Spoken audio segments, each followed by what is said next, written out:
I essentially had no experience writing ad copy. I didn't know how to speak to customers on Facebook. I pretty much had no experience. And the product, sometimes a product is so good, it can sell itself, right? And, when you're first starting out in dropshipping, people do sometimes strike lucky. Like there are people that don't have any copywriting skills, but sometimes a product is so good, it will literally do the talking essentially for you, right? So no matter what your ad copy is, as long as it's not friggin' insulting or anything like that, as long as it's something basic but it works, the product can sell itself. You're listening to Economics, a Debutify podcast, your resource for one-of-a-kind insights into the world of e-commerce and business in the modern age. This is Joseph. I'll be presenting a wealth of industry knowledge from interviews with successful business people and our own state-of-the-art research. Your time is valuable, so let's go.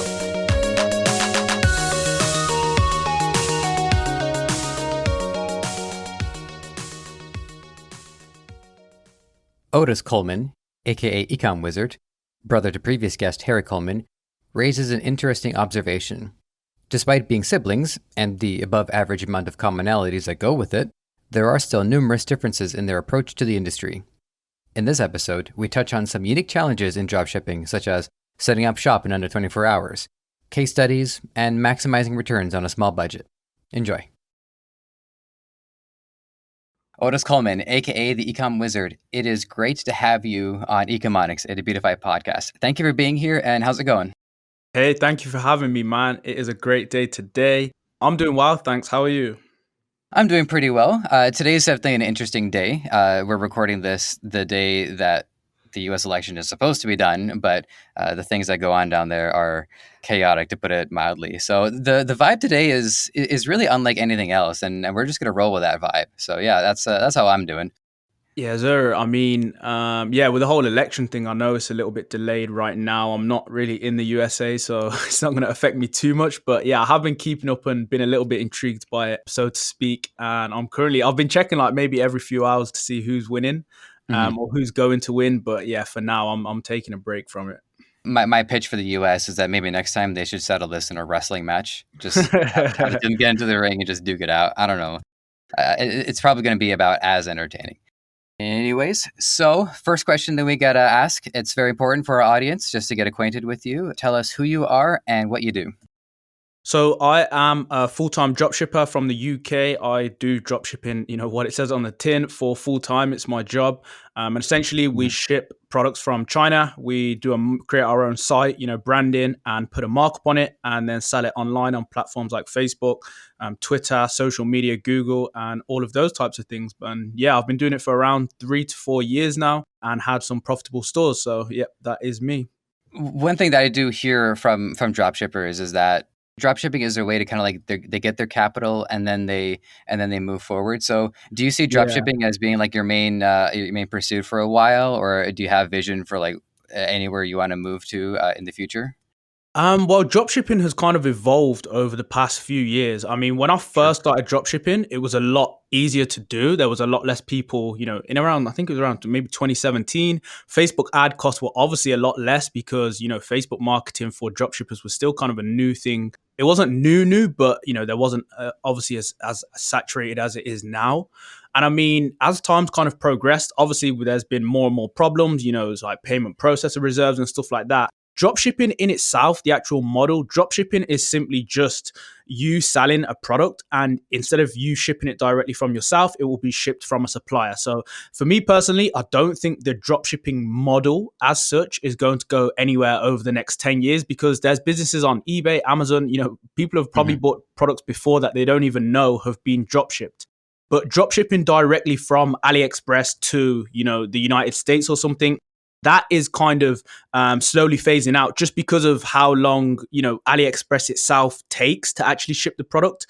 And, over time, customers are kind of becoming aware now that it's coming from China and it ends up taking, 30 to 40 days. So a lot of the things people like myself are now doing is, getting involved in like Chinese dropshipping agents and using like faster lines than what was before to get it to the USA or UK in like, 9 to 12 days. Mm-hmm. It's funny because you were saying that like some people they'll order something then not realize that it was drop shipped, and that was definitely me before I was brought on to the Beautify company. But what I will say is that my first inclination that something was up was back when I had my longer hair. For a while, they were selling this product. It was these combs that you would run through your hair and it would straighten it. And I thought, oh, I think I might have hallelujah. seen that before. Yeah. So I order it, and the package that I received was so far removed from the branding online. I couldn't believe it. The instructions were all in like English, and I'm saying that Grish. Like, yes, plug in happy 5 minutes heat. Be careful though. Like, it was so off. It was so awry. I'm like, oh, I don't know what's going on here. Yeah, So, definitely been but dropshipped. even so, I still thought that they had their own warehouse. Like, okay, this is still their product. But yeah, it probably was drop shipped. Yeah, I mean, drop shipping nowadays is a lot more common than you think. It cuts down on so many costs, so you don't have to actually own. Back in the day, you'd have to own a physical warehouse. If someone was setting up a business, they'd pretty much have a physical storefront, as you would, a shop on the high street, and then you'd also have to have some sort of storage within that high street shop or a warehouse where you store your stock. And it was a Mhm. very, very costly process. No one would think about setting up, to set up something like that would cost 70, 80, $50,000 or £50,000 if you're in the UK. Whereas now you can literally start with as much as, $1,000 or £1,000 to get started. You don't need a physical storefront because it's all online now. Facebook accounts you can literally get for totally free, and you just pay for Facebook marketing. And also, you don't have to hold a specific inventory anywhere or order, bulk stock up front, because you're literally just buying the stock as and when you need it. So yeah, very, very efficient business model. Is it the best business model in terms of longevity? Probably, like you said, there are some kind of restrictions to that. For me personally, dropshipping, I don't want to be dropshipping forever. Mhm. Like you said previously, I mean, for me personally, it's just more of a capital builder. Once you've got the capital, then your goals are really to go into branding, which is having a physical product that people buy into. For example, like Apple, you can see the Mhm. kind of cult-like development they've made, an audience whereby anytime they drop an iPhone, the world goes crazy, which is the branding side. Or you can obviously go into like building assets as well, like property as well is something I'm currently getting into. So, investing in buy to lets and stuff like that. And then also investing in stocks that pretty much just grow, year on year. I'll tell you a quick story about Apple because there was one point where I wanted to work for the company, and I got so far as to their interview process. Now, you Mm, might think that it's like, oh, sit down, tell us about your stuff. No, no, no, no. There's a lot of people that are applying to get into Apple. So I yeah. ended up at a Holiday Inn, a hotel chain here in North America, Yeah, we have and holiday I'm into. oh, okay, right on. And I'm in a conference room with probably about 100 other people, Wow. and and then of course the big screen comes on, and then there's all this there's this video about working for Apple, and then I just remember that there was that commercial they did about 1984 where there was a room of a bunch of people sitting and watching like a face on the screen, and I thought, wow, this has come full circle, hasn't it? So just the fact that you refer to them as a cult, I'm like, yeah, I could totally see Yeah, that. Yeah. Apple's crazy, man. The kind of demand and stuff they create for their products, it's like literally the pinnacle of branding and stuff like that. It's insane. Like the amount of people who just they feel like they need the next iPhone as soon Mhm. as it drops year on year. In reality you don't, but the type of branding and psychological tricks and stuff they've done over the years is crazy. Yeah, I mean, I had a BlackBerry passport for like 5 years, and then I just upgraded last year to like a Samsung phone, and the difference in functionality was amazing. So if it's just about chasing a high, my people, the longer you wait, the better the high is. So just keep Mm. that in mind. Yeah. Yeah, yeah, yeah. Yeah. The other thing I want to touch on too, because you're just talking about the difference in business models. One of the places I used to work for, it's a family owned business, and I don't want to talk about exactly what they sold because I don't want to like harangue them anything like that. But they stocked a lot of product that they couldn't really sell, say for one particular time of the year. Let's just say it Yeah. was Valentine's Day, and year after year, they would have to haul all of the stuff out of a warehouse where it was all being kept, load it up into like a temporary pop up store for the season, Mm. sell whatever they could, haul all of it back. And there were some products that they just couldn't sell year after Yeah. year, but they didn't want to throw it in the trash. And so he would have to pay to have it stored in the warehouse, pay to have it transported year after year, stock it. and maybe a few of them would sell, but really for the most part there just wasn't enough movement, and it prevented him from being able to invest in new product because he only had so much physical space for it. Yeah, that literally explains, the number one problem that occurred maybe a few years ago, where people couldn't online selling wasn't, obviously online selling was a thing like eBay, and Amazon has always been around for the past 10 years or so, but within kind of the past 5 years or so, dropshipping has just exploded. Like if you look at Google Trends, like the graph has literally two-folded. It's insane the amount of growth. Even in lockdown alone, Oh yeah. thousands and millions of people have now joined into the dropshipping kind of community. It's just because, like you said, like that person, whoever you were on about, they had to pay. It's such a costly process to hold stock and then have to shift it around. There's no easy way to get around it. Whereas if you can literally have stock on demand and not have to pay any inventory fees and stuff, yeah, really, really accessible to the variety of public.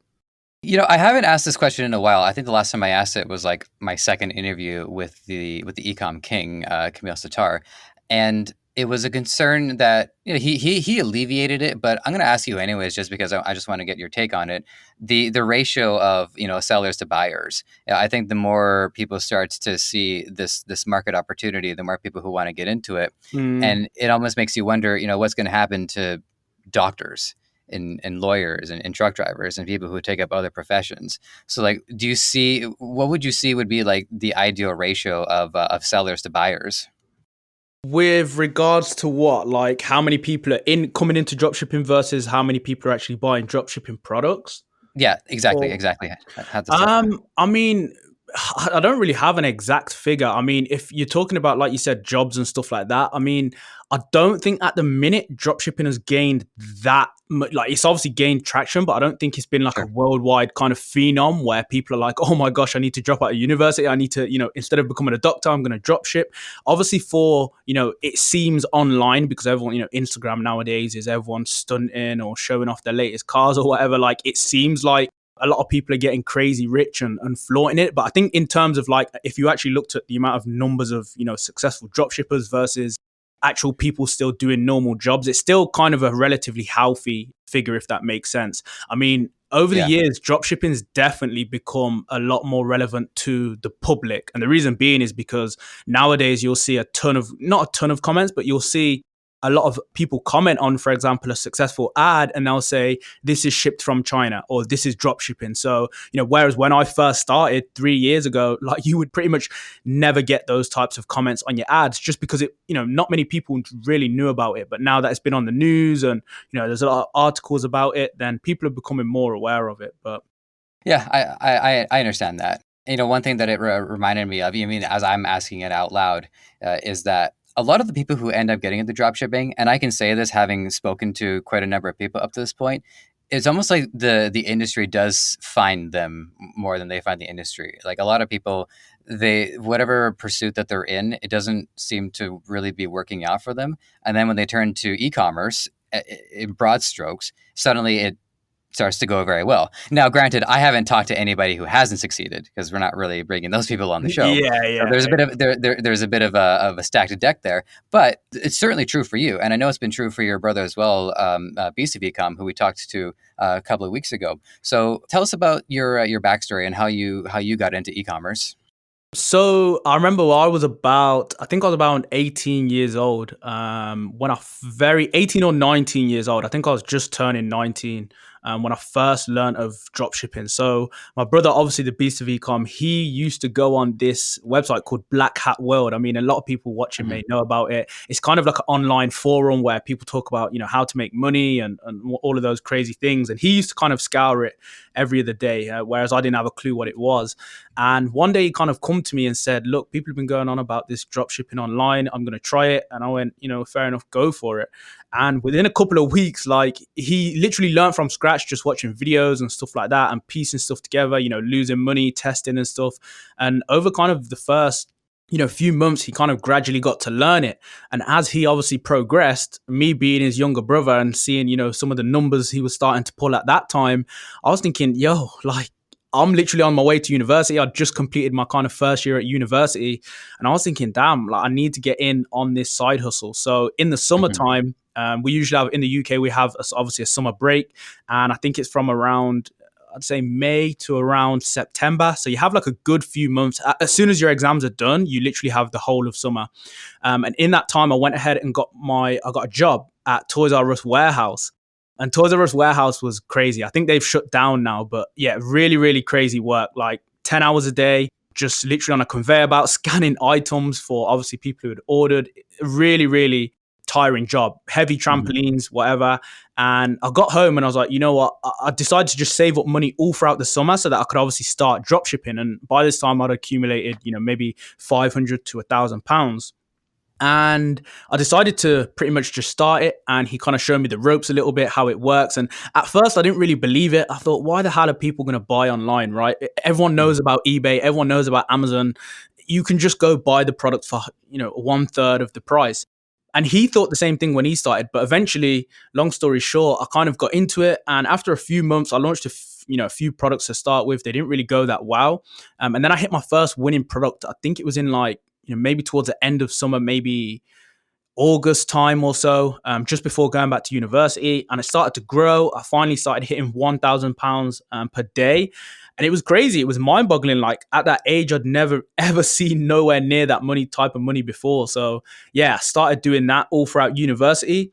And then after a while, I kind of got complacent. Like I was finding it hard to really balance exams, revision, and also balance, dropshipping, running a business. Because at this point, I was running all of my customer service, I was running my ads, running pretty much everything. I was a one man band. And then kind of throughout university, I ended up, staying up late to revise for exams, literally revising the day before. Didn't end up doing that well in them, but in the end, I kind of got through it. And I thought, do you now, you have skills in kind of economics area. So do you want to go into banking or do you want to just pursue full-time dropshipping? And, after I think maybe 2 months after university, I just decided to go, after I'd graduated, I just thought, just go full time and kind of pursue your dream. But yeah, that's kind of the story of how I got into dropshipping. One thing that I can imagine, putting myself in your shoes just for a moment, is the difference between somebody in university who is they are focused like 100% on their studies and they're doing their side job just so that they have the money to keep going for rent and food and all that stuff, versus the experience that you're having where you're making decent money and you're thinking, well, hold on a second, this is what I'm in school for. Yeah. And I've basically already surpassed probably my professor at this point. So that must be a really fascinating experience to like be in school learning how to run a business when you're already not only running a business but you're running it successfully and you're at the forefront of a new way of commerce, to put it in the most fundamental sense. Yeah, it was a surreal experience. I mean, when I was in university, like I used to have quite a few friends at university, because I used to just be quite. I'd assume I was a funny guy. I was probably an idiot, just saying stupid jokes. But I mean, I had quite a few friends because, like I said, I was kind of a people person, the joker of the class. And we used to have library sessions where we'd revise or supposed to be revising, and everyone else would be revising, a week out from the exam, 2 weeks out the exam. And I'd bring my laptop to the library with the idea that I was going to revise, but I just sat there running ads. Like I would sit there on AliExpress looking for new products, running new ads, pulling up like random cat products, and people would literally look at me like, bro, we're here to revise. Like, what are you doing? But it was Mhm. kind of a dream of mine. I thought, if I'm making money now and you guys are not going to make money for another 2 years once we've graduated, why not start now? And why not make the most of it? So yeah, I just carried on, man. And obviously it did have an impact on my exams. Like some nights before my exams, I would start revising one day before, which I would never recommend to anyone who's went to university. Most of my exams I actually did all nighters for, which is pretty crazy. But I mean, in the end, it is what it is, and I believe everything in life kind of happens for a reason. Yeah, I'm going to tell you a quick story just because it's very rare that this contrast comes up, and then we'll ask you about your spread of your endeavors that you're up to right now. But I went to college for a very rare program called the comedy program. Now, it doesn't make people funny, but it does Sounds identify good. that people have a sense of humor, and it tries to teach them the craft and how to be a part of the industry, like how to set up shows and there's actually quite a lot of format that goes into, say, writing a script. And so it was quite good. I enjoyed it. I was really happy with it. But where you're saying, all of the students were serious and focused on what was going on, and you're the one cracking jokes. Well, in this program, everyone's cracking jokes, and I'm the serious guy. Like I'm talking to people like, so did anybody? So what was the assignment for yesterday? He's like, bro, what assignment are you talking about? Like, he's a clown. Like, Yeah, so and I'm trying to run like one of our assignments was to put together like a show, like a sketch show, a bunch of sketches, and I'm being kind of a hard ass because I want to pass, and everybody actually ganged up on me because I was being a hard ass about it. Like, you're the tryhard. yeah, totally. So that was just very, very rare that there's that direct contrast, but we'll move that right along. It was catharsis for me. So the next thing that we want to make sure that the audience is aware of is just your full spread. What you're up to, as well as where you're focused. And I know you already said that you're focused on dropshipping. Let's just make sure we also know you've got a YouTube channel around like 18K subscribers, a Facebook page, a community page, some mentoring, which I know, having talked to you prior, that it's not exactly like a main focus, and then your e-commerce course. So did I miss anything? And then tell us kind of like how you're involved in each of these facets. Yeah, I mean, once I obviously started with dropshipping, I kind of learned that, it would be good. I thought, how can I kind of help other people? And originally it started off as, essentially just typing up in Facebook groups. I was in pretty much a ton of Facebook groups. And, if anyone had any questions, like not even my own, it wasn't my own group because I didn't have it at this point, but other people's groups, I'd try to respond. If people would say how to scale, I'd, maybe show them how I scaled personally. Not that it works for everyone, but, it would help them. And from then I kind of thought, wow, there must be a way to get, your voice out a little bit further. And then obviously my brother, Harry Coleman, he started to set up a YouTube. And once his YouTube I think he'd done it for maybe a year before me or so. And I kind of thought, why don't I just set one up? And the first video I created, I've actually deleted it now because I couldn't even bear to stand how awkward it was. Like, and it actually did decent. Like, I think it got like 10,000 views or something, but it was the most awkward video.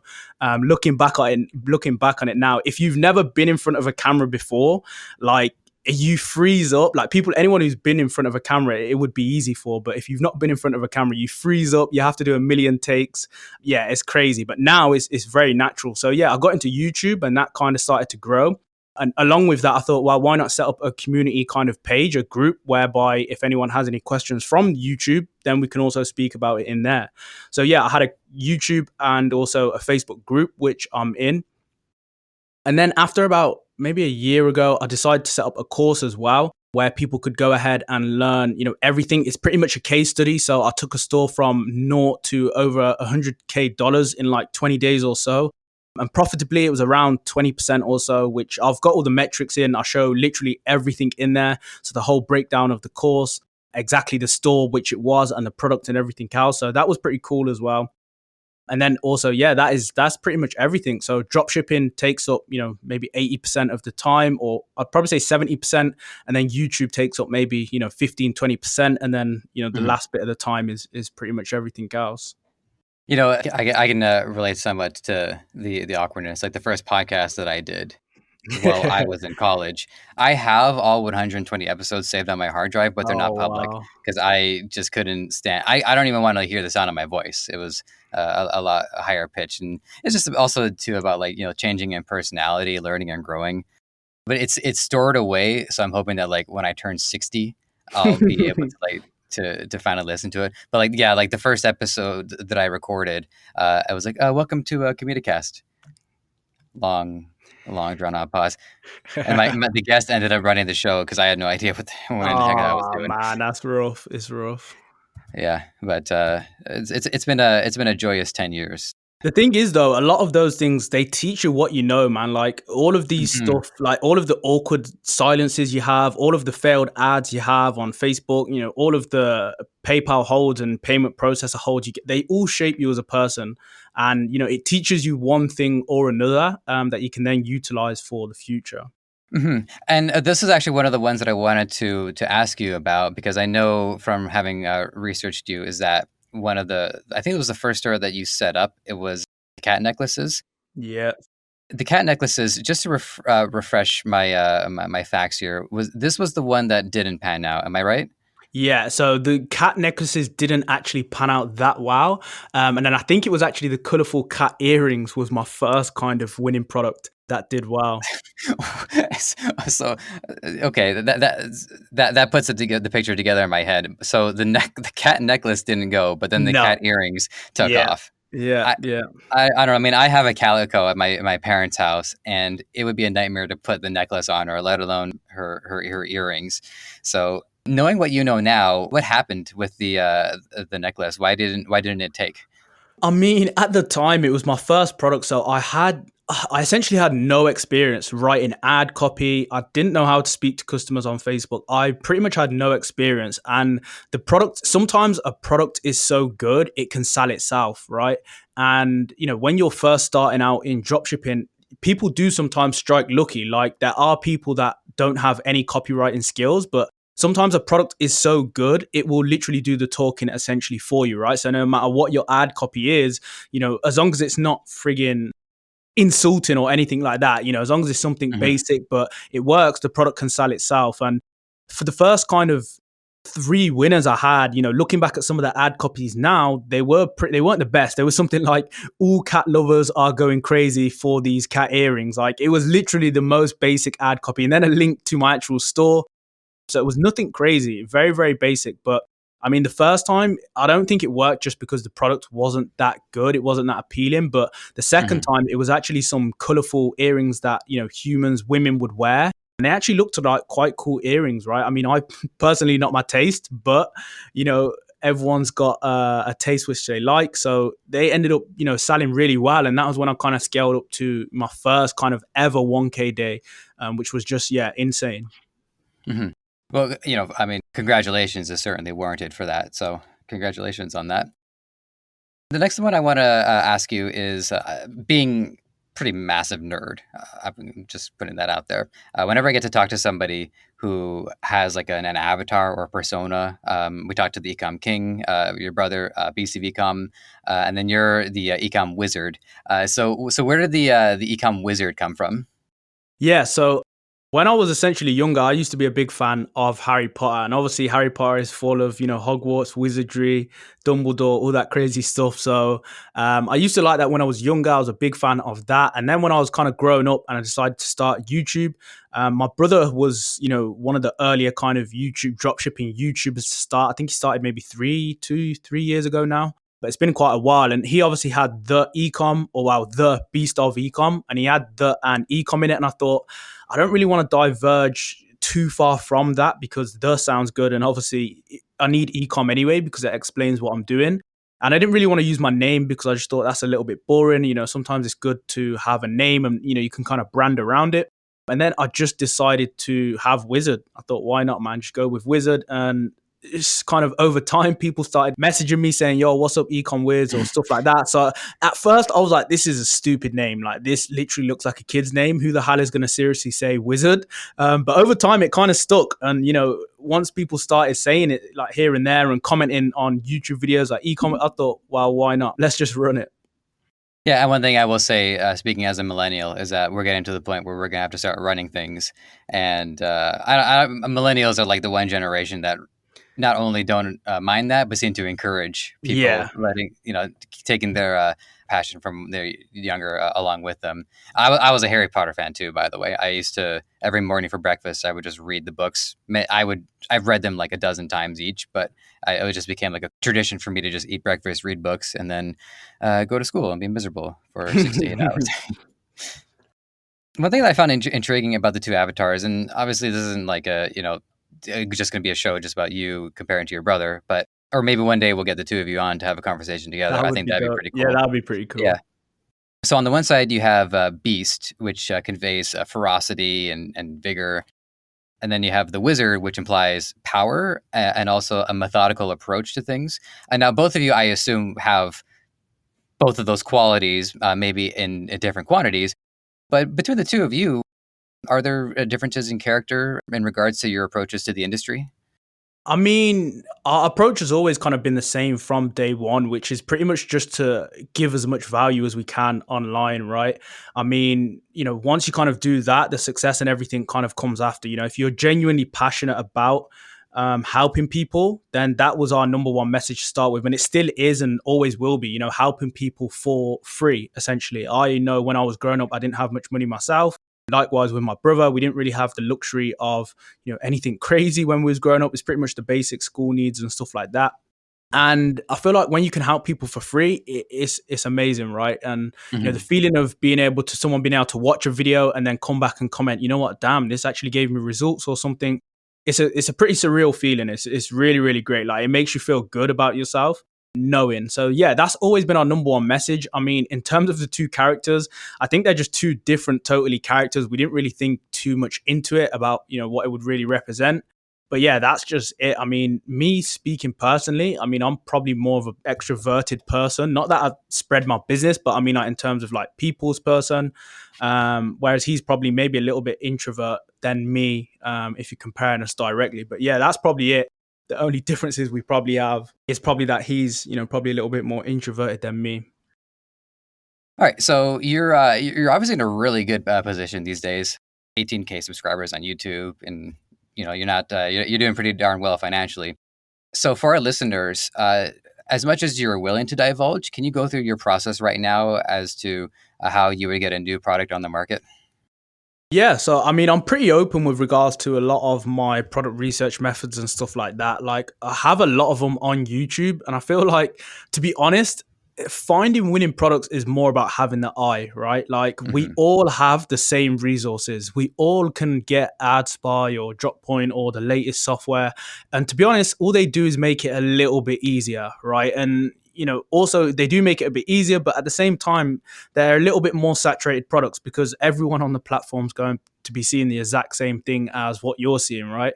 So, I mean, it's more about learning and training your eye to be able to find a good product than actually, having the latest software or anything like that. And for me personally, it starts with, a particular niche. I like to choose a niche that I'm trying to find a product in, whether it be baby stuff. Baby and children stuff at the minute is a great kind of niche to go into. It's a really evergreen niche because, people and mums and dads are always going to be buying stuff for their children. It's just the way life goes, especially coming up to kind of November, Q4, Christmas. Obviously, a ton of kind of kids' toys are going to go. So what I would usually do is, recently what's been working for me is actually trying to search for products which are untapped.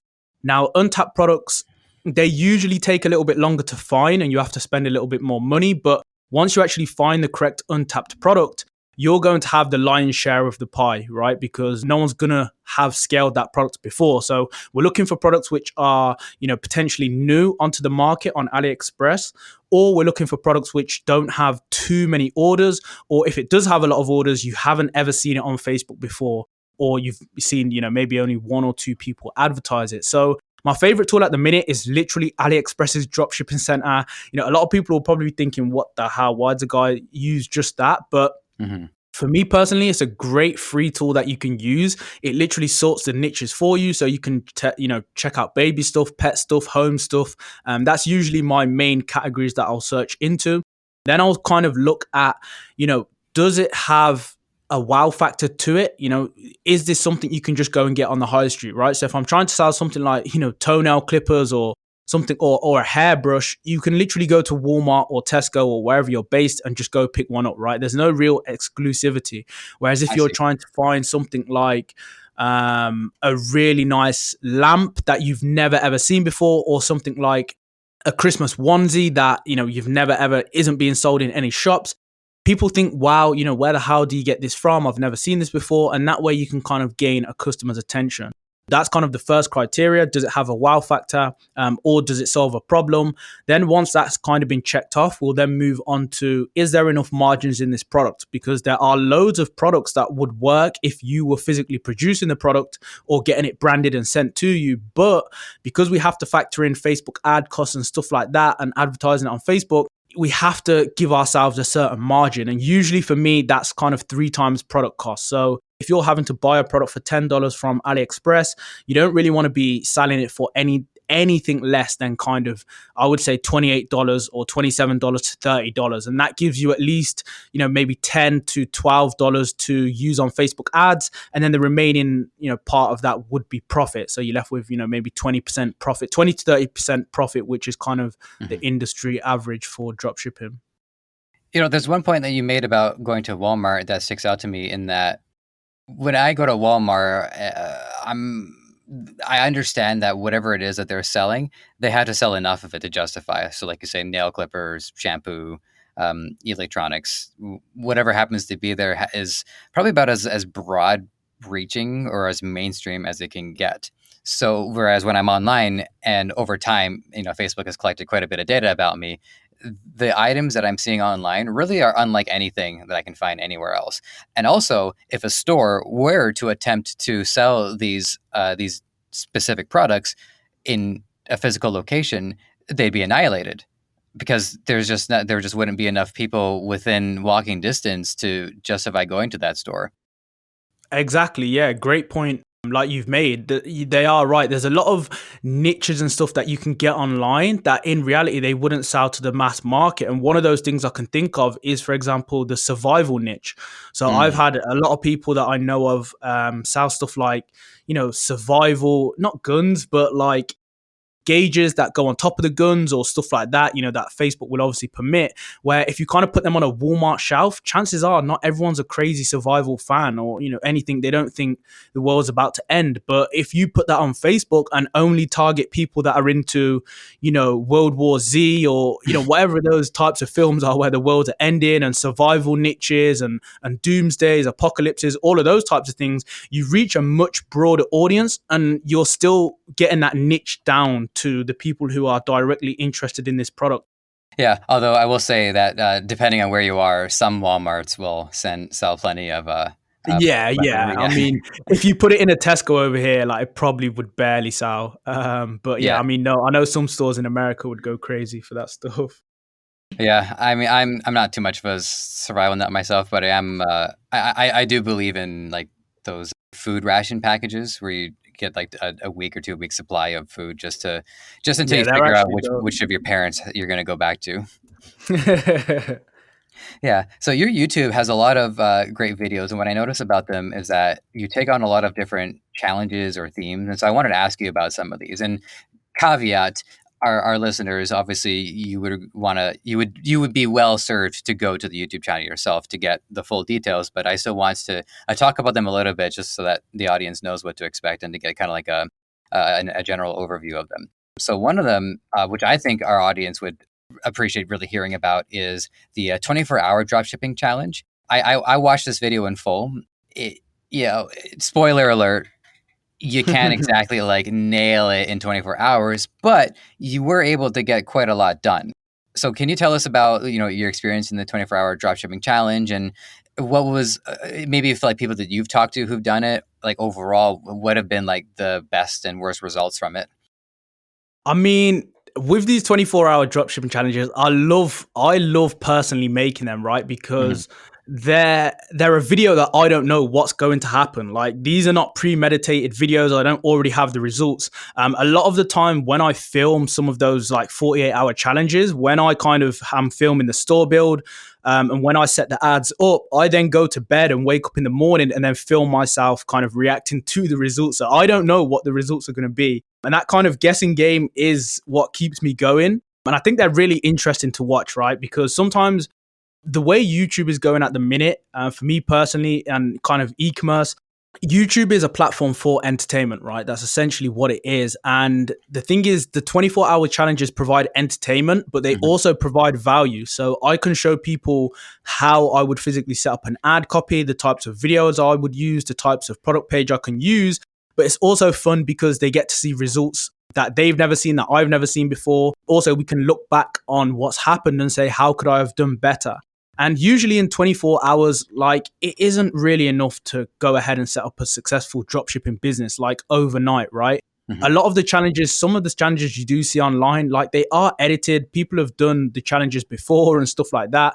So, I mean, I don't like giving people a false narrative to the point where, if I set up this 24-hour store, I'm going to go make $10,000 overnight. Like, it's not really, it's not impossible, but it's technically not the reality for the majority. And obviously, it's the majority that serve my videos. So I want to give a realistic view. So if I do lose $50 to $100, I'll put that in the video, and I'm quite open with that. So it kind of gives people a realistic view that they can kind of gauge on it, on what they could achieve in 24 hours. And some people might do a lot better than what I did. Some people might do a lot worse, but yeah.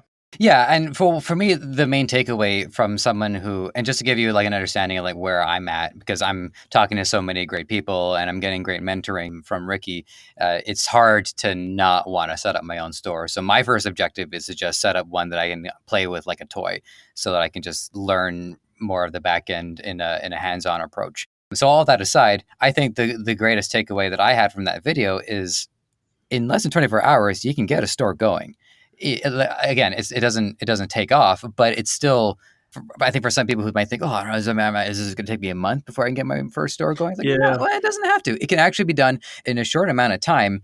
And then with that amount of energy put into it in 24 hours, you give that another week and then see what happens. And the thing is, yeah, I mean, a lot of people sometimes think like, oh my gosh, setting up a business, this takes forever. I need to learn everything. Like, the amount of resources I've seen on YouTube at the minute is great. Like, just shout out some YouTubers. I mean, some of Gabriel St. Germain's, he don't really upload no more, but his videos were really, really good. Obviously, my brother, the Beast of Ecom, and also Ari Sherzan. He's got some really good videos, really great, like genuine, informative videos, right? Like, the amount of knowledge in those videos, you don't need a course. You don't need to buy any course. You don't need to buy any mentoring at all, right?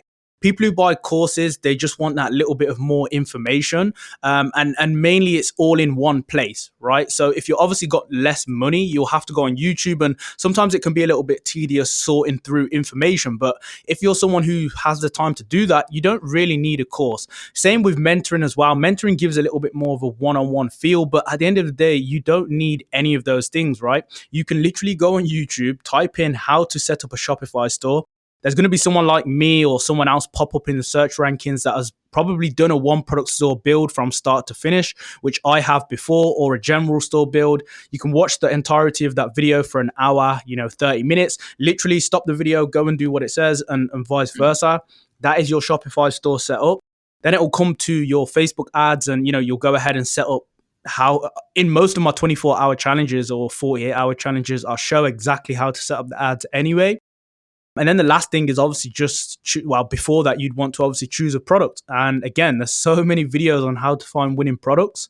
And it's as simple as that. You're not going to probably make money from day one, but dropshipping isn't about making money overnight. There's pretty much no business out there where you can go and make, insane amounts of money overnight, because if it was that easy, then I'm sure we'd all be millionaires overnight. But yeah, really, really good videos. And I think, it shows people how they can set up a store, the types of ads they can do, and that realistically you can set up a dropshipping store within, a day or two.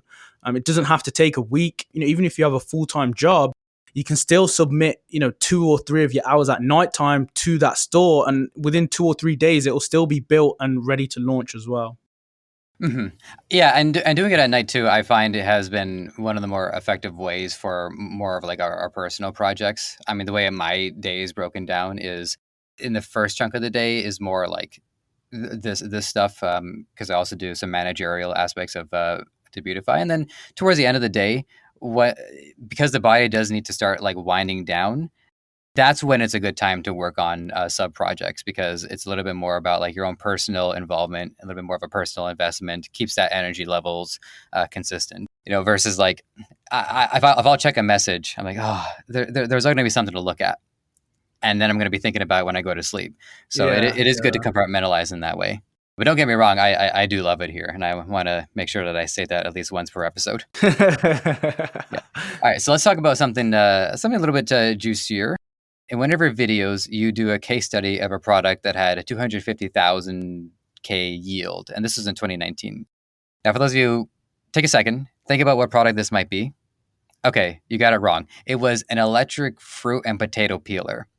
Now, they should check out the full video, but to give our audience a start, like how much of an impact did you see coming for this product? Did you know it was going to be 250K, or did you think, well, this is going to be pretty good, but it sailed past your expectations? No, so I think the one you're actually on about was a one that I know a competitor did actually. I've actually had a I think I've got two videos of that. One of them is actually for a product I did myself Okay. and made that much, and I think that electric fruit peeler was actually a competitor's store. Okay. But the I way think you I think can it was just a potato peeler, but maybe yeah. yeah, so the electric fruit peeler, I seen that on my timeline before, and that I think that was a competitor's product. But the way you can usually work out people's kind of conversion rates and stuff like that is there's a lot of websites out there. Just as a little trick for you guys is if people you used to use Bitly links, they've stopped it now. But when I actually created that video, if they had a Bitly link in their ad, you would be able to put a plus sign on the end, and it would tell you directly how many link clicks that actual link has had. And from then, you can usually work out a fair conversion rate of maybe, if you want it to be conservative, maybe 1% or 2%, which is probably a realistic average for most dropshipping stores. And then you can obviously work backwards on the sale price and stuff like that and kind of get a rough estimate of how much they've made with the product. But yeah, really, really successful product. I remember that. All right. So one more challenge I want to ask you about, and for the record, I only have so much time, so I didn't see this video. But there was you were doing a quarantine challenge, Oh, that was fun. Yeah. relevant to our times. Yeah. So tell us about that one. That one sounds interesting. So that was actually selling a fitness product, right? So in the UK in March, I think it was March or April, we went into a quarantine, which is essentially it's a UK lockdown. You're not meant to be stepping foot outside of your house apart from for essentials, right? Which is literally food, water. I don't even think you were meant to visit relatives unless they were old. So essentially, you're stuck in your house. And funnily enough, we're actually doing this podcast one day before we go back into UK lockdown, which is Go back crazy. into, So oh man. yeah, so UK's kind of regressed. We kind of progressed, and then with the state of the government, everyone started going out and kind of like going to the pubs and eating out again. And we've actually regressed. So from tomorrow, we're going back into a month's lockdown, which is crazy.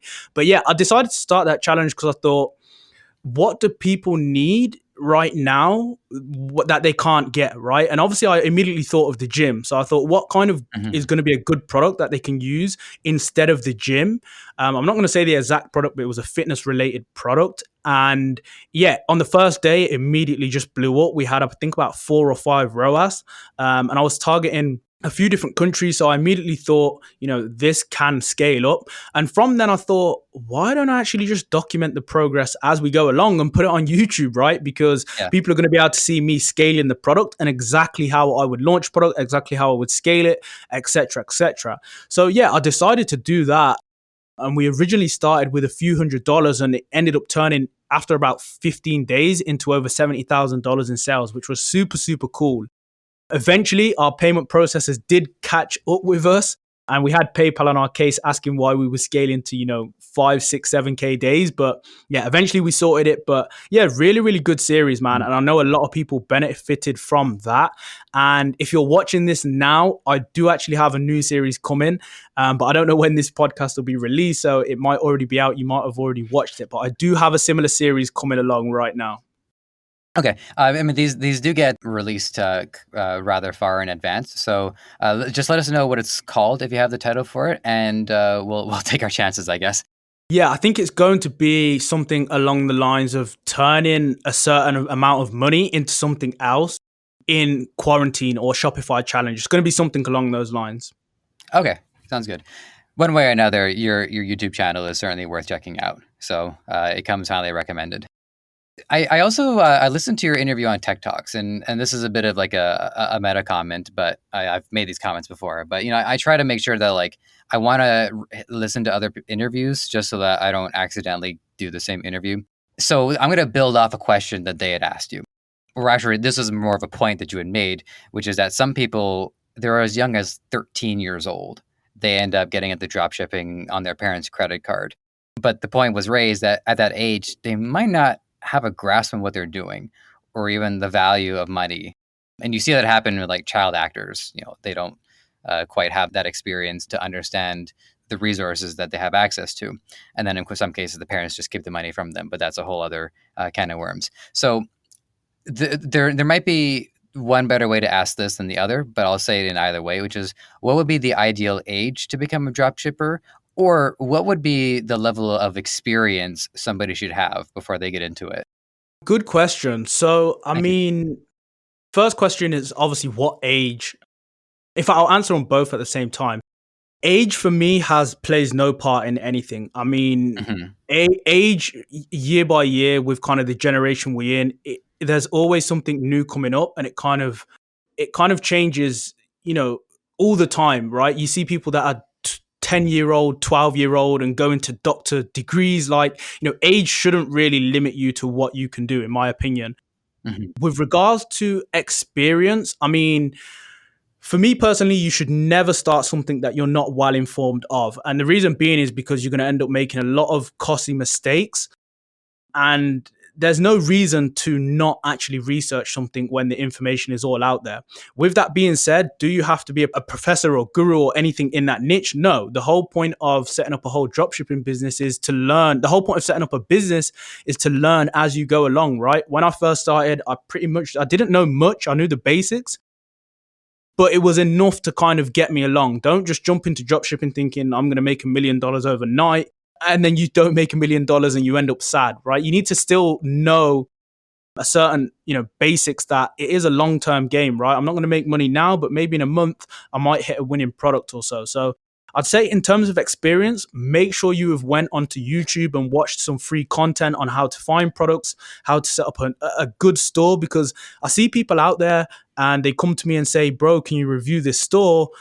And the store is really, really badly built. And, if you've got internet connection to message me and ask me for help, then there's no reason as to why you shouldn't have went and watched a good YouTube tutorial that's got, thousands of views, and set up a correctly, a nice, decent looking store that people would buy from. So, I mean, I think a lot of the time, there are a lot of lazy dropshippers, like a lot of lazy dropshippers. And that kind of what separates the people who ain't successful and the people from the 6-figure dropshippers. And then, a level above that, you have the 7 figures and the 8 figures dropshippers. Some 8-figure dropshippers that I know, really, really smart people. Like, if you sit and have a conversation with them, you'll learn something every second. But yeah, I would just say in terms of age, make sure you're obviously using, maybe your own money. You don't really want to be loading money from your parents that Yeah. young. If it's something you're really passionate about, then yeah, I think the younger you get into something, the better, because you have more time to learn. If I could have got into dropshipping at 15 years old, I would have, because the amount of stuff that I would have known, now I'm still learning stuff now to this day, and I would have learned a lot more back then. Yeah, that's a good way of saying it. I'm on my own trajectory, right? Like I'm on my own journey, and having gotten into podcasting 10 years ago, it's crazy to me how far I progressed in those 10 years. And I've been lazy a lot of times along the way, so I think I could have like cut it down to like 7 effective years as opposed to 10. But even so, one way or another, just the idea of getting in there young, that being your educational experience, and then seeing where you end up, mid 20s, late 20s, it's encouraging for sure. So I think that's a great answer to that question. And yeah, I also agree with what you're saying about age, which is why I wanted to qualify it by also saying experience too, because I think the parameters for what people can accomplish at what age change based on life expectancy, because with each generation they're going to be able to live a lot longer than the previous generation. Like there was a point where somebody made it to 30 years old and they thought, well, how did I do this? I wasn't eaten by a bear. I didn't die of polio. Like things do get better and people do live longer, so that parameter changes generation to generation.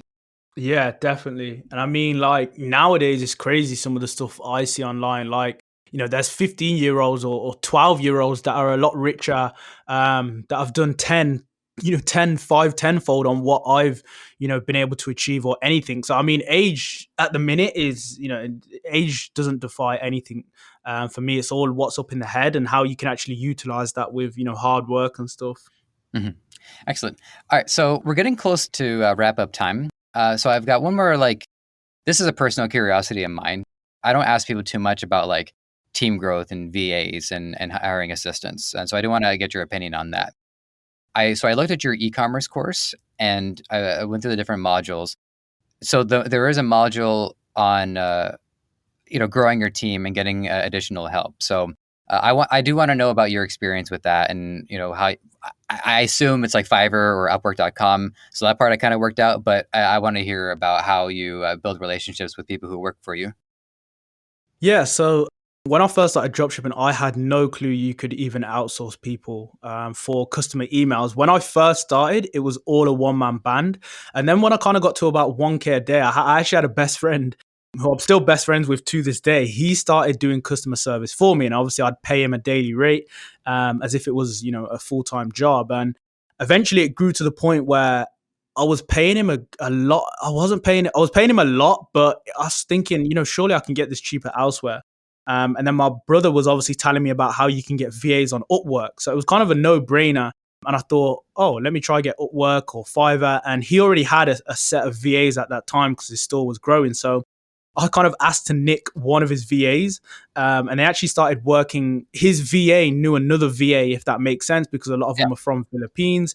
And we ended up getting in contact. And still to this day, about 3 years ago, yeah, I still have the exact same VA that I've been running with. And it's good because over the years, she's pretty much learned to do everything. She can do Facebook comments, upload products, customer emails, all the upload tracking to PayPal, all of the kind of customer services or kind of labor intensive tasks that you would usually need to do yourself, they can obviously do for a very cheap price. And it's good because she has a small little team in Philippines as well. So, when the obviously workload's quite high, she can obviously delegate tasks to other people around her. And then obviously when, for example, when it's Chinese New Year and you may possibly have to scale down, then, she can obviously just keep the tasks for, herself or one other person. But yeah, really, really good experience. And I've learned a lot about hiring people myself.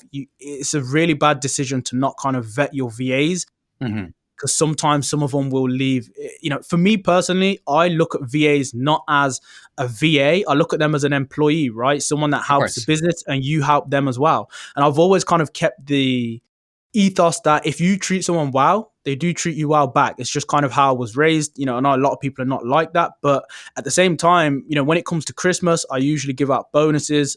I sent her wages the other day and I gave out a bonus as well. And they literally love it because, of course, who doesn't like more money? And it's more incentive for them to work harder and obviously stay with the company and vice versa. For me, it's not as much money because it's obviously in pounds and, it's translating to like Philippines or, US dollars, but it still helps them out massively. And, if you can send them a present or give them a bit of bonus for them to enjoy their Christmas with their kids, it does usually go a long way with people. Yeah, and also just in terms of the difference between the currency in our countries, I Canada, you in the UK, and then in the Philippines, is that also I would say the more a nation is developing, the less overall taxation they have, so the people end up holding on to more of their money anyways. Like I get paid pretty well, but I also pay a lot in taxes too to maintain more like the level of development that my country and my province and my city are in. That one thing to point out just about how the money ends up in their hands. Mm, Yeah, we do lose we lose out a lot, but it's okay. We have we have traffic lights, and so it's all good. All right. yeah. So I'm gonna give you one more, two more questions. One is the traditional wrap up. This other one is one from your Instagram. It's a philosophical question. It's about execution versus planning. That planning only gets you so far, but execution is what you need to actually succeed. So Yeah. where does the philosophy come from? In maybe in a more pragmatic sense, where should the planning stop and the action start? I believe in, for me personally, just reading around, you can always have too much of one thing, right? Even if it's healthy, you can always still go to the gym too much, where to the point it becomes unhealthy. And it's the exact same with planning, right? You can always over plan for things. And, a lot of people that are trying to get into dropshipping or new dropshippers, I'll find they tend to plan things that they haven't even executed, right? So one question I might get on Instagram would be like, hey man, how do I deal with, payment reserves? I haven't even started and set up my store yet. You're trying to plan for a bridge that you're not even close to, right? You have to actually get sales first, and then you actually have to scale up before any payment processors come saying, look, we need to monitor your payments and you need to upload tracking and stuff. So, I feel like planning is definitely essential, and you do need to plan. You need to go away, do the hard work, do the research on how to set up a store. Once your store's set up, execute it. There's too many people out there that will sit there with a paper and pad and say, this is the product I'm going to sell, this is how much I'll sell it for, this is what colors it's going to be, this is the manufacturer I'm going to use. But when it comes to actually running the ads, they don't end up actually running the correct ads, or they don't end up running ads at all. It's just all on a piece of paper. So, it gets to the point where, for me personally, planning is good, but sometimes you do learn best on the job. Especially with dropshipping, it's one of those things where you'll learn on the job, and you're going to learn every aspect of a business. You're going to learn how to scale a business with employees. You're going to learn how to use social media marketing, whether it be Facebook ads, Snapchat ads, Google, or whatever. You're going to learn how to find a good product, and a lot of stuff that you will learn along the job. But yeah, you definitely have to execute is the main message. Don't just be the person that's always banging on about what you are going to do. Just do it in silence. And then, as you gradually get more successful, if you want to spread that out, then spread it. If not, again, keep it to yourself. That brings up one of the probably one of the biggest epiphanies that I had learning about how this all works is that when people are putting out advertising on Facebook, that's data collection. So even when you're putting ads out and people think, well, that's the advertisement, I'm trying to sell something. Yeah, that's true. But it's really about figuring out who you're really going to sell it to and how to refine it into that further. So even in the execution, there's still research happening. There's still more planning. So there's a relationship between those two. Yeah, definitely. For me personally, now it's gotten to the point now where I could make $1,000 in a day, and it would be like, whatever. And also I could lose $1,000 in a day, and I could also be like, whatever, right? It's happened. I've gotten to the point now where, and this is what I always advise for people, is never get emotional in business, right? It's not, I wouldn't say never, but chances 9 out of 10, you don't really want to be getting emotional with a dropshipping store. And the reason being is because when people get emotionally attached to a product, they feel like that product will always work. And the chances are it's not a winning product, right? I believe every product can be made a winning product, but it depends how much money you're willing to spend, right? There's companies like L'Oreal, Mac that can take any product they like and pretty much turn it into a winning product, right? Because they have a cult following. They can spend so much on advertising and shove it in front of people's faces where people are essentially forced to buy it in a sense, right? Mm-hmm. Whereas if you're a beginner of a dropshipper, you don't have nowhere near that capital. So you have to kind of be selective with what products you're going to choose and what products you ain't going to choose. And with that being said, I don't tend to make emotional decisions when it comes to dropshipping stores. And the reason being is because sometimes what will happen is, like I mentioned, if you think a product's a real winner, but the data is showing you it's not a winner, if I then go and duplicate it and start to scale the product and it doesn't work, I've made an emotional decision. I've not made a rational decision based on the data in front of me. So that's what I would always recommend you guys. Don't get emotional with it. If you lose a bit of money, see it like you said, you're buying data for future reference. You're buying data so that you can see which countries worked out of these countries, right? If I'm targeting worldwide and these certain countries ain't working, let me go ahead and exclude it next ad that I create. Also, how many women or men are buying for this product, right? If there's a lot of men buying it, but not that many women, but Facebook spent a lot of money on women, then go ahead and exclude women for the next ad you create for that specific product. So, don't, make decisions based on data given. Don't get emotional with it. That's terrific. So, the last thing that I would wanted to ask was like, how people can get involved and if they want to get engaged with you, how to check their stuff out. So we can run through that. Then the other side of it too, I wanted to ask if you had any like parting words of wisdom, but you basically nailed that. So if you have any other parting wisdom you want to share with us, this would be the time to do it. But I would say you checked that box pretty darn well. Appreciated. I would say one thing which is super underrated, and this sounds like so cheesy and kind of like really cliche, is you literally have to believe in yourself. And like the mindset that you have to have for a dropshipper, I'm not saying it's like the most crazy mindset out there. There's a lot of bigger people out there, but at the same time, you need to actually believe in yourself. There's days where I think to myself, this product isn't going to work. And I kind of start, some days I've had days before where you do doubt your own skills, right? You think, why did I choose this product? Or, why have I done this for this reason? But you literally every day you need to tell yourself, I can do this. I'm going to find a winning product and I'm going to have a successful store. If you tell yourself that every single day, it's going to manifest itself into positivity, which means harder work, which means better results, right? Whereas, a lot of people are seeing dropshipping, they've mastered how to find a product and how to build a nice store, but they don't have the mentality. And what ends up happening is you launch 3 products, and because your mentality thinks dropshipping doesn't work, you then go, that's it, I'm packing up, I'm quitting, right? And you end up in that pile of, I wasn't successful with dropshipping, or dropshipping doesn't work anymore, or dropshipping's so saturated. Whereas in reality, a lot of people are still making money with it, but because you've got the negative mindset, it's not really going to work.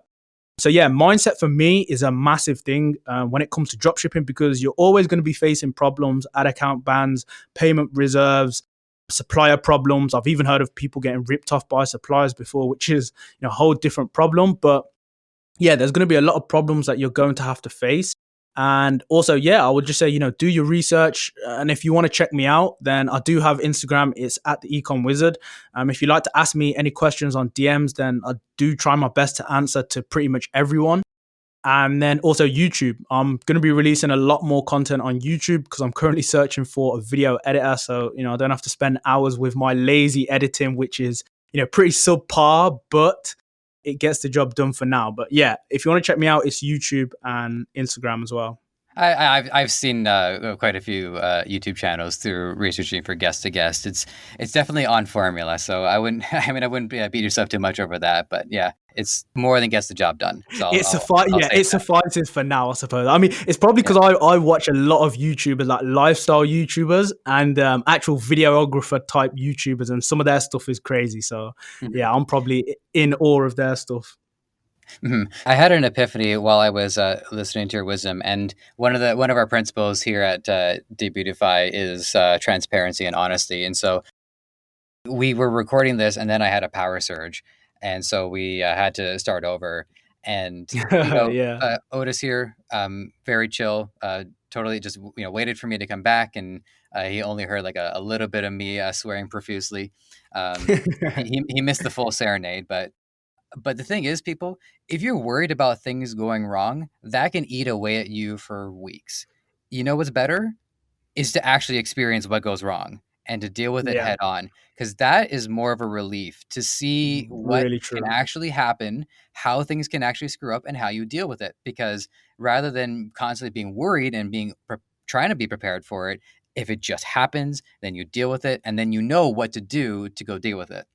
Yeah, no, that point is, I can't stress that enough. Like, yeah, fully enough, actually, a quick story. Yesterday night, I was just launching. I'd literally spent all day launching ads because it's the end of the election. A lot of CPMs are kind of suspected to go down, and obviously we're in Q4. So I ended up spending pretty much most of the day at my computer getting products ready. And literally about 2 hours before the ads were due to go live, my ad account was actually put on disabled for suspicious payments because basically I'd essentially maxed out on my Amex for the day because we were spending quite a lot, and I'd forgot to actually pay it off in the day. So they ended up, Amex basically rejected the payment, and then that told Facebook. So Facebook immediately disabled my account and put it on hold for like, I don't know, suspected payment issue or something. And that was basically a whole day's work gone, right? My ads didn't end up going live at 12. And I was really annoyed. I'm not going to lie, I was really, really annoyed. But after about an hour ago, I just took it on the chin. I said, it is what it is. I've learned from it. I now know to pay my Amex off in the daytime. And that was pretty much the end of it, and I went up and set up most of the ads on a separate ad account. And some of them did go live actually, and are actually doing decent. So it just, it teaches you, if you're stressed or you get something, bad happen or unfortunate happen, you can be angry for 5, 10, 30 minutes. But, after an hour, just take a deep breath and move on from it. Excellent. Well, guys, I think that is quite enough wisdom for one day. So, Otis, once again, thank you for your time and for imparting us on your knowledge and experience. Thank you for having me, man. It's been an absolute pleasure. Really good to actually sit and vibe with someone as well and get on as well. But yeah, really, really nice and insightful podcast, man. I hope people enjoy it. And thank you again for having me. Thanks to you as well. All right, everybody. We'll check in with you soon. You might have found this show on any number of platforms: Apple Podcasts, Spotify, Google Play, Stitcher, or right here on Debutify. Whatever the case, if you enjoyed this content and want to help us thrive, please take a few moments to leave a review on Apple Podcasts or wherever you think is best. We also want to hear from you, so whether you think you'd be a good guest or want to weigh in on anything related to our show, you can email podcast@debutify.com or connect with us on Facebook, Twitter, Instagram, and TikTok. Finally, this podcast is created by the passionate team at Debutify. If you're ready to take the plunge into e-commerce or are looking to up your game, head over to Debutify.com and see how it can change your life and the lives of many through what you do next.